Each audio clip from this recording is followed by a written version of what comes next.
अस्सलामुअलैकुम नाज़रीन, अवां ॾिसी रहिया आहियो ADN न्यूज़। हाज़िर आहिनि हिन वक़्त ताईं जूं अहम ख़बरूं। कराची आज़म स्वाति जी गिरफ़्तारी ख़िलाफ़ सिंध हाई कोर्ट में दाख़िल कयल दरख़्वास्त ॿुधण लाइ मंज़ूर।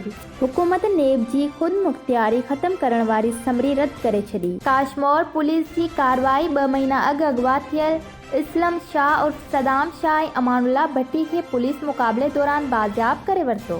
पेशावर अवाम तयारी करे वठी चूंडूं विढ़ण जो ऐलान करे छॾे चौधरी निसार। इस्लामाबाद इलेक्शन कमीशन इमरान ख़ान ख़िलाफ़ 5 केस डीलिस्ट करे छॾिया। वधीक ख़बरनि जे लाइ विज़िट करियो असांजी वेबसाइट www.sindhi.adnnews.tv ऐं डाउनलोड करियो प्ले स्टोर तां असांजी ऐप ADN News HD।